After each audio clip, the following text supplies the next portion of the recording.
RSS നേതാവുമായി കൂടിക്കാഴ്ച നടത്തിയെന്ന് ADGP MR Ajith Kumar സ്ഥിരീകരിച്ചിരിക്കുന്ന ഈ വാർത്തയുടെ തൊട്ടുപിറകെ പ്രധാനപ്പെട്ട ഘടകകക്ഷിയായ CPI ആ രീതിയിൽ ഇക്കാര്യം ജനങ്ങൾക്ക് മുന്നിൽ വിശദീകരിക്കേണ്ടി വരുമെന്ന് പറയുന്നത് ഈ വാർത്തയുടെ വലിയ പ്രാധാന്യത്തെയും അതിൻ്റെ തുടർച്ചയെയും സൂചിപ്പിക്കുകയാണ്. എങ്ങനെയാണ് സ്പെഷ്യൽ കറസ്പോണ്ടന്റ് എന്നുള്ള നിലയ്ക്ക് തിരുവനന്തപുരത്ത് നിന്ന് ഈ രാഷ്ട്രീയ സംഭവവികാസങ്ങളെ ഡി ബിനോയ് കാണുന്നത്?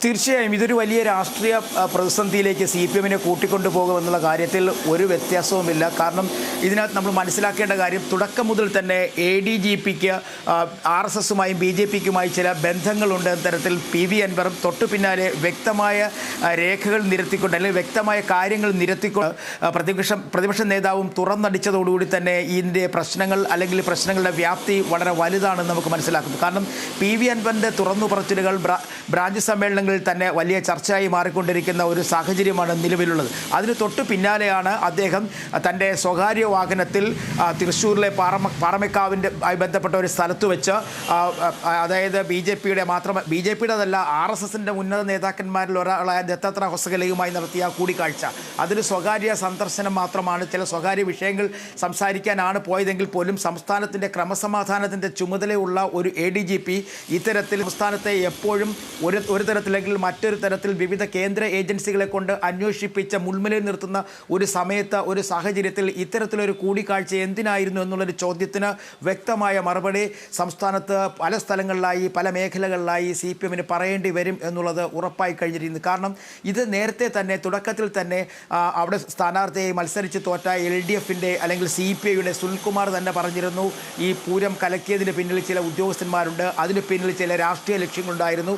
ആ രാഷ്ട്രീയ മുതലെടുപ്പ് കൃത്യമായി വിജയിപ്പിക്കാൻ BJPക്ക് കഴിഞ്ഞു എന്ന തരത്തിലൊക്കെ തന്നെ പറഞ്ഞു വെച്ചിരുന്ന ഒരു സാഹചര്യം.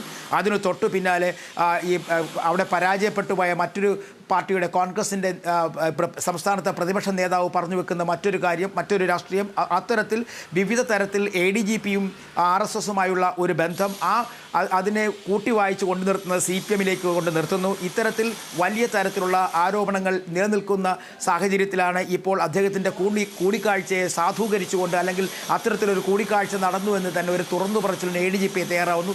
ഇതെല്ലാം വായിച്ചു നോക്കുമ്പോൾ നമുക്ക് മനസ്സിലാക്കേണ്ട ഒരു കാര്യം, അത് കൃത്യമായി ഈ CPI-യുടെ സംസ്ഥാന സെക്രട്ടറി പറഞ്ഞിട്ടുണ്ട് LDF-ൻ്റെ ചിലവിൽ അല്ലെങ്കിൽ ഇടതുമുന്നണിയുടെ ചിലവിൽ ഇത്തരമൊരു കൂടിക്കാഴ്ച അല്ലെങ്കിൽ സർക്കാരിൻ്റെ ചിലവിൽ ഇത്തരമൊരു കൂടിക്കാഴ്ച അനിവാര്യമല്ല എന്ന് വളരെ വ്യക്തമായി CPI-യുടെ സംസ്ഥാന സെക്രട്ടറി പറയുന്നു. പ്രത്യേകിച്ചും അനിവാര്യമല്ല എന്ന് മാത്രമല്ല ആ കൂടിക്കാഴ്ച ദുരൂഹമാണ് എന്നുകൂടിയാണ് CPI സംസ്ഥാന സെക്രട്ടറി ബിനോയ് വിശ്വം സൂചിപ്പിച്ചിരിക്കുന്നത്. അനിവാര്യമല്ല എന്ന് മാത്രമല്ല ആവശ്യമേ അല്ല, അത് ദുരൂഹത നിറഞ്ഞതുമാണ് എന്നാണ് സൂചിപ്പിച്ചിരിക്കുന്നത്. RSS-നും LDF-നും തമ്മിൽ ഒന്നും പങ്കുവെക്കാനില്ല. LDF-ൻ്റെ ചെലവിൽ ഒരു ഉദ്യോഗസ്ഥരും ആരുമായും കൂടിക്കാഴ്ച നടത്തേണ്ടതില്ല. വിജ്ഞാന ഭാരതി പ്രതിനിധിയുടെ കൂടെ പോയി എന്ത് വിജ്ഞാനമാണ് പങ്കുവെക്കാനുള്ളത് എന്നുള്ള അതിരൂക്ഷമായിട്ടുള്ള ചോദ്യമാണ് CPI സംസ്ഥാന സെക്രട്ടറിയുടെ ഭാഗത്ത് നിന്ന് വന്നിരിക്കുന്നത്. സ്വാഭാവികമായിട്ടും LDF-ലെ ഏറ്റവും പ്രധാനപ്പെട്ട ഘടകകക്ഷിയായ CPI-യുടെ ഭാഗത്ത് നിന്ന് ഇത്തരത്തിലുള്ള ഒരു ചോദ്യം വരാൻ സ്വാഭാവികമായിട്ടും അർഹതയുണ്ട്. കാരണം ഇടതുപക്ഷ മൂല്യങ്ങൾ ഒരുപക്ഷേ CPIM-നേക്കാൾ കൂടുതൽ തീവ്രതയോടുകൂടി പേറുന്നവരാണ് തങ്ങളെന്ന് അവകാശപ്പെടുന്നവരാണ് CPI എന്ന് പറയുന്നത്. എന്നാൽ മറ്റ് ഘടകകക്ഷികളുടെ ഭാഗത്ത് നിന്നുകൂടി ഇത്തരത്തിലുള്ള എതിർപ്പുകൾ വരാൻ സാധ്യതയുണ്ടോ? തീർച്ചയായും ഉണ്ടാവും. കാരണം ഇതിനകത്ത് LDF-ലെ രണ്ടാമത്തെ കക്ഷിയാണ് CPI.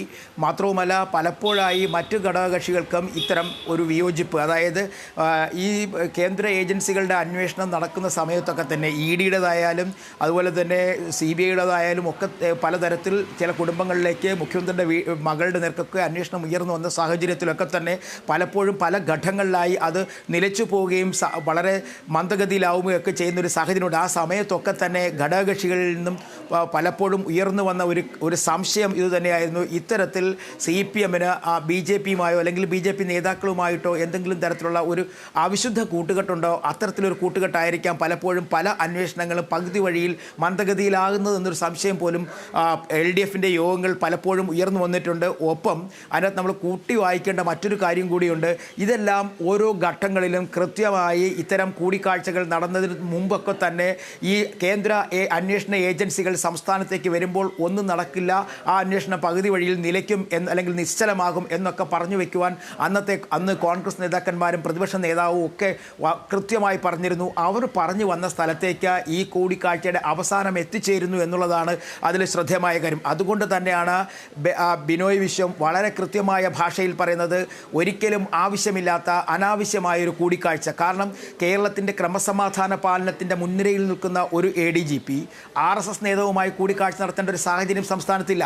അതാണ് കൃത്യം. കാരണം RSS ഒരിക്കൽ പോലും ഈ സംസ്ഥാനത്തിൻ്റെ രാഷ്ട്രീയ കാര്യങ്ങളിലോ രാഷ്ട്രീയ പ്രതിസന്ധികളിലോ അല്ലെങ്കിൽ ഒരു ഘട്ടത്തിൽ പോലും ഇടപെടാറില്ല, അങ്ങനെ ഇടപെടുകയുമില്ല. മറ്റൊരു കാര്യം, RSSനെ അല്ലെങ്കിൽ RSS നേതാക്കന്മാരെ ആര് കാണാൻ ചെന്നാലും അത് കൃത്യമായും രഹസ്യമായി കാത്തു സൂക്ഷിക്കുകയും എന്തിനായിരുന്നു ചർച്ച നടത്തിയെന്നുള്ള കാര്യം ഒരിക്കൽ പോലും പുറം ലോകം അറിയുകയും ചെയ്യില്ല. അങ്ങനെ കുറേ രഹസ്യ സ്വഭാവങ്ങൾ RSSനുണ്ട് എന്നുള്ളത് ശ്രദ്ധേയമായ മറ്റൊരു കാര്യം. ഇങ്ങനെയൊക്കെ സാഹചര്യം നിലനിൽക്കുമ്പോൾ എന്തിനാണ് 2023 മെയ് മാസത്തിൽ ഇങ്ങനെ ഒരു കൂടിക്കാഴ്ചയ്ക്ക് വേണ്ടി ADGP പോയത് എന്നുള്ള കാര്യം CPI ഉന്നയിക്കുന്നതിൻ്റെ ആ ശക്തി അത് അല്പം പോലും കുറഞ്ഞിട്ടില്ല. അത് കൃത്യമായ ഭാഷയിൽ തന്നെയാണ് CPIയുടെ സംസ്ഥാന സെക്രട്ടറി ആ വിഷയം ഉന്നയിച്ചുകൊണ്ട് നിർത്തിയത്. ഒപ്പം ഇതിന് തുടക്കക്കാരനായ PV അൻവറും ഇതിൽ നിന്നും അല്പം പോലും പിന്നോട്ട് പോയിട്ടില്ല. അദ്ദേഹവും പറയുന്നുണ്ട് ഇത്തരമൊരു കൂടിക്കാഴ്ചയുടെ കഥ. ഒപ്പം പൂരം കലക്കിയതിൻ്റെ കഥ.